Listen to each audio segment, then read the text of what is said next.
What's going on, you guys? Sam and Sean here today, and we're going to go over how to use this thing, the body fat monitor. So a lot of people haven't used this before, or you have, but either way you want to make sure that you know how to use this. Before you even use this though, we need to go outside and get Sean's weight, because we will need that to use later on. Once we have his weight, we're going to write it down because we're going to need that number once we go inside and do the body fat measurement.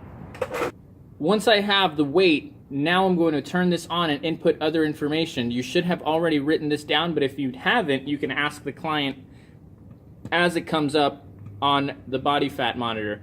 First thing you want to do is hit on. It's the big orange button. You hit that, give it a second, and it's going to turn on. You will see guest is the only thing flashing at the bottom there. You see that? We're going to hit set because you are a guest. Now it's going to ask you if you are normal.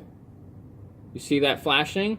Or if I hit up and down, athlete will be the other option that flashes at the top. Okay, so most people that come in, they're not athletes, they're just normal, so we're going to go with normal at the top.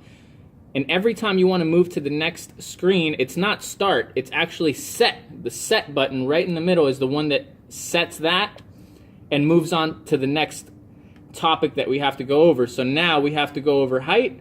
We're going to go 5'7", it's already there. Well, let's go up to a 6 foot.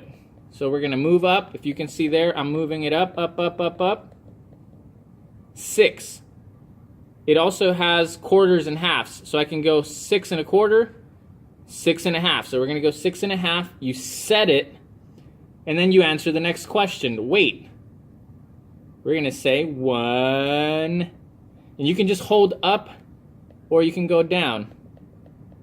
Right? That's all the up and down does. We're going to go up to 180. Set.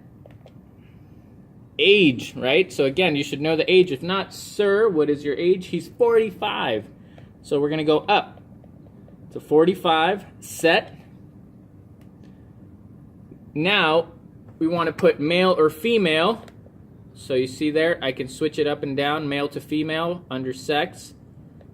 So we're going male, set. Once you see all the information on the screen, once the height comes back up, it says normal, it says ready. Can you see there? It says ready. Once it says ready, there's nothing else to set. It's ready to go. Now all we have to do is put it in the hands of the person that we're measuring and hit the start button once they're actually holding the device. So we're going to go into that now. There. So under Sean's hand is a sensor. You see the little silver area there. His palm has to cover that. And his thumb is going to be sitting at the top. You can see both of his thumbs sitting over the top. So it's just like he's driving a car. So once we have all the numbers set in place, we're going to put it in their hands. We went over the sensors. Hands are covering the sensors. Thumbs are over the top. So it should look exactly like this. He's gripping it so that his palm is actually pushing into the sensor. Now I'm going to reach in as a trainer. This is the only time that you hit the start button. Now that we're ready to go, start. And start starts to go through the process of measuring his body fat percentage once we've input his age, height, weight, male, all these things, right? Gender. So now that it's given us a number, you got to wait until it gives you 2 numbers, and what we're looking at is the number on the top, and that will be the body fat percentage for that individual. We will write that down. Later on, when you want to do it again, make sure that you redo the weight, redo the age, because those 2 things might change over time. So you want to make sure that you have the new weight and new age and measure the body fat again, and it should be changing over time. That's how you use the body fat tester.